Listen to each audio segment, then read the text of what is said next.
Look, Hollywood, I know that we love movies. I know that we love movies about movies. And I know that we love movies about us loving movies. But if I see this type of shot one more time, I'm gonna flip a table. Welcome back to the channel, everybody. Today our movie in the middle is The Fabelmans. The Fabelmans is Steven Spielberg's narrative adaptation of his own childhood and the development of his passion for filmmaking as he deals with family struggles, school bullying, and career choices. It stars Paul Dano, Michelle Williams, Gabriel LaBelle, Seth Rogan, and Judd Hirsch. Okay, so you all already know that Steven Spielberg is like my favorite director. You already know, because I've talked about it multiple times, that he is my boy.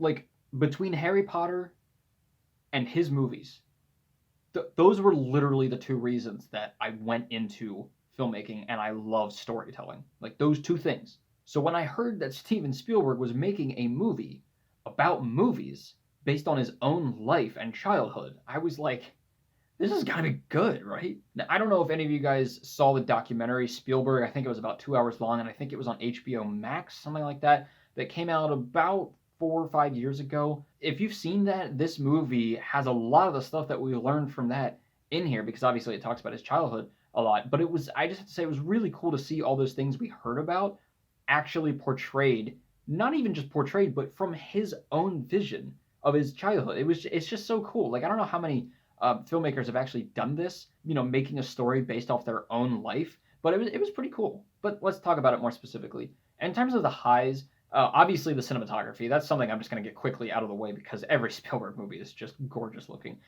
But yeah, the cinematography is great in this. It's like almost annoying. He's just so good that it doesn't feel like he's even putting effort into it. It's like, oh, another year, another Spielberg movie, and it is a freaking banger. Like, it just looks so good. Every shot, the movement, he's so good with movement. Every shot's like lighting and the cinematography in general, the way he cuts things, especially in this one, and the editing in this one, it was well done, as always. And it was cool just to see like the process of filmmaking, especially on film and with old film editors, like the machines and everything. It was really cool to see all that because we get a lot of that in here, from like the cameras to the editing machines and how you wind everything up. That was a really cool element too. The acting as well, I think, was probably the best part of this movie because obviously it is more of a slice of life and more character based than pretty much anything else he's done, except for maybe Schindler's List and Saving Private Ryan, because they are two very dramatic movies. But this one is literally like a slice of life. It is a slice of his own life. Paul Dano and Michelle Williams did, I think, an amazing job at what I can assume are very accurate representations of Spielberg's parents. And Paul Dano plays the dad, who is very work based. He's a very hard worker, takes it very seriously. And so when Sammy starts up with filmmaking, he calls it a hobby, and that's like that whole theme throughout the movie. And so he's very proud of his son, but when it gets in the way of like real work, like math and stuff, then he's like, all right, well, maybe put the filmmaking aside for a second. And it's like, just stop. But he's still such a good person, and he's such a wholesome guy. And Paul Dano was even talking about this character and how he's excited to play this because it is obviously in very direct contrast to the Riddler, which he played earlier this year.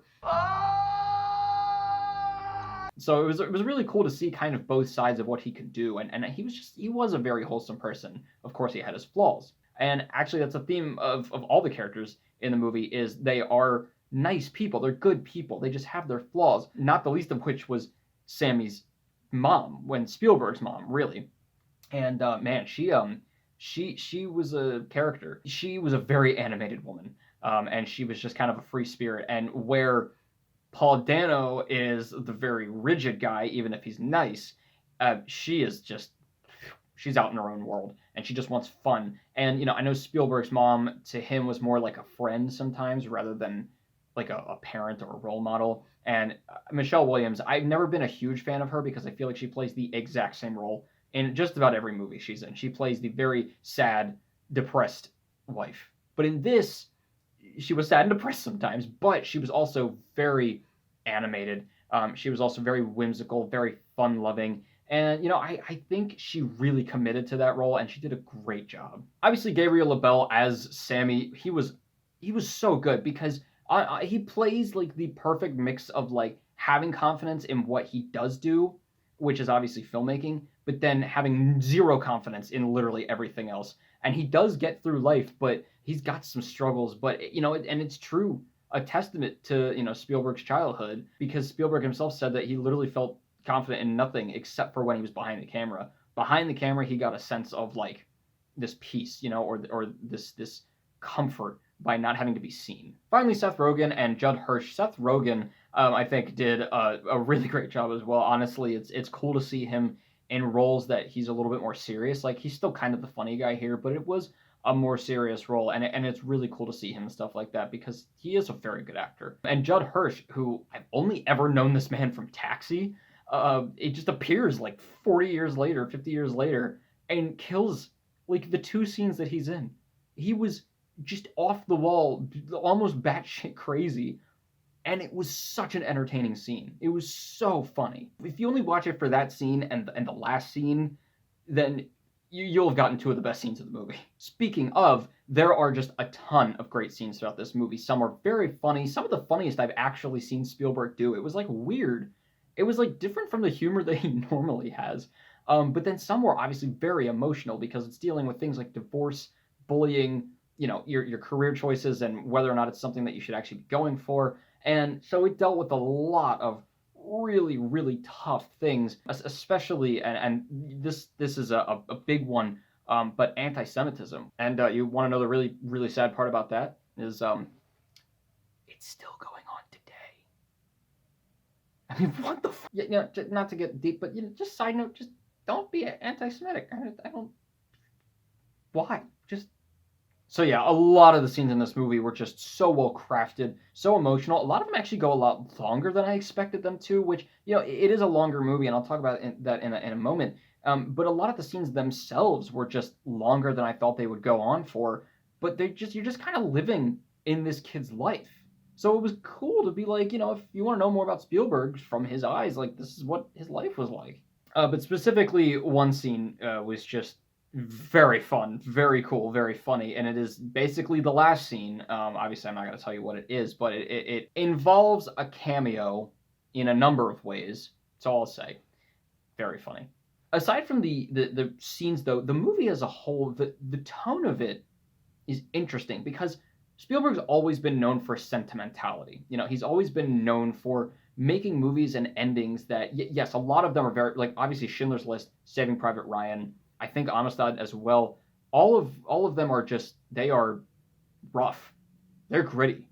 But a lot of his movies, especially towards the beginning of his career, a lot of people were bothered by the fact that he was very sentimental, and all of the endings and scenes that he had, were like they wrapped up kind of nicely, or even if they weren't nice, it felt okay. But here, it does have that sentimentality. There are a lot of, like, even in the bad moments, you feel like, oh, this is like a nice way of showing it. It's not like super gritty or anything. But I will say, just in terms of a movie, it doesn't really feel like a Spielberg movie. Like, obviously it is very different. It's a slice of life. It's not really something he's done before. But it was kind of like if Spielberg did a Scorsese movie, especially for a lot of like these dinner scenes, these family scenes. It was pretty cool to see something a little bit different from him. And lastly, just the themes overall. I mean, obviously we have themes of bullying and divorce and family struggles and how to get through those, and this weird struggle of like, what do you do when the family, the conventional family is not working? But then there's also the theme of your art, and your hobbies and your career choices, and what is a hobby? What is a career? What's your passion? Art, family, can you do both at the same time? That's literally Judd Hirsch's entire scene, is just him talking about how tough it is to be an artist. I don't think I've ever heard more than in the last couple of years how hard it is to be an artist. And it's so true. But I don't need to hear it every day. In terms of middles, yes, it is very long. It is a long, slow-burning movie. And that's fine because it is his life, and life isn't always like super quick or anything. And obviously he wants to get deep. into those scenes. So that's fine, but just know going into it, it is long. It's not something you can really just throw on in the background and be like, fun Spielberg adventure.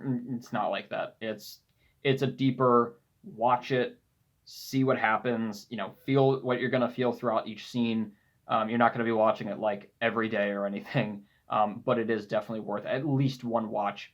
Because honestly, with those themes of like career choice and art and everything, I was watching it with one of my friends, Tim, and he was saying that this should be shown to every parent who has like a child going into any arts, because it's one of those things that, oh yeah, well you need to go in a real career. Well, I think we're starting to normalize this now, but art is a real career. If that's not the case, then stop listening to music right now. Stop watching TV right now.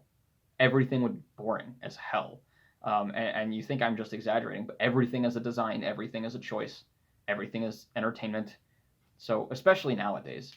So yeah, it is a necessary career, and it's a hard one. So I've been told. So yeah, it's the support, especially for family, is needed immensely.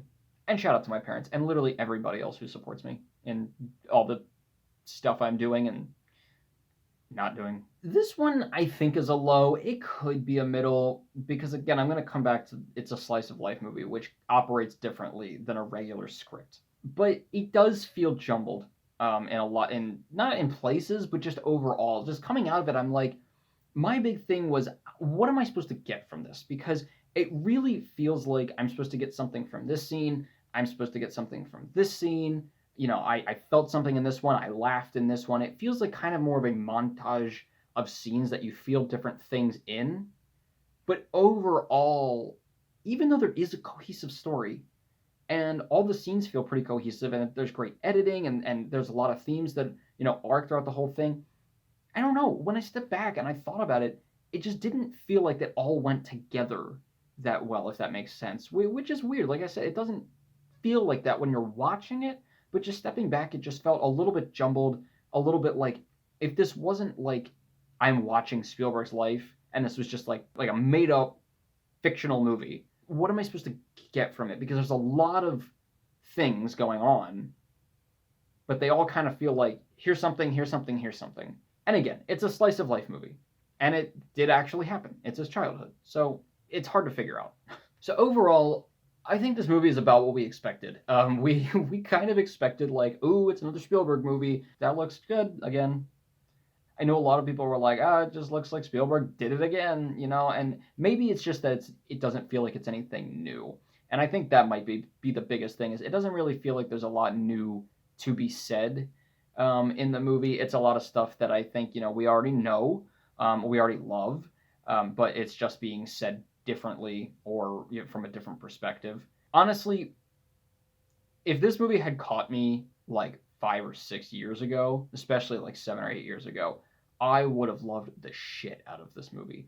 And not that I didn't like it. I really, really liked it. But it's just caught me at a time where I'm in this weird transition of like trying to figure out what I want to do and not be so like wide-eyed about filmmaking. There's been a lot of stuff in the last couple of years that I'm like, filmmaking is wonderful. It got a lot of problems. And so if it had been before all of that, I would have bawled over this movie. But I feel like it's one of those that the more I watch it, I'll come back to it every so often and have a different perspective. As a parent, or just as somebody who's older, maybe somebody who's done more in filmmaking.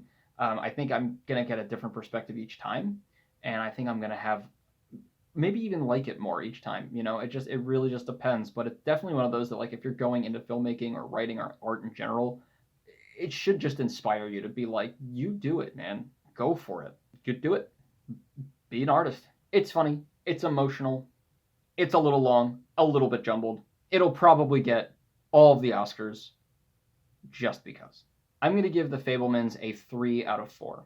Well, guys, let me know what you thought of The Fabelmans. And we're coming up to the end, I got some Christmas stuff coming up, but look out for my live stream.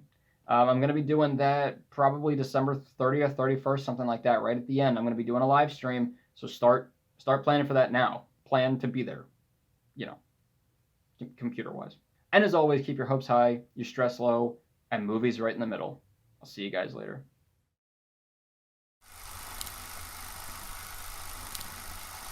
I actually, funny enough, began writing a story sort of like this in my freshman year of college when I was that like wide-eyed, bushy-tailed kind of filmmaker guy, and it was called Reaching for Blue Sky, and it was going to start with like, where do you see yourself? And it was like Hollywood, you know. And it's gonna be about this kid who like, you know, starts out as like always wanting to be a filmmaker, and like you see like the little like with his camera like the home videos and in the beginning of his life, and then you know all the way through like he's getting an Oscar and it's like he's crying. Guys, it was little me, big dreams, and, you know, hope.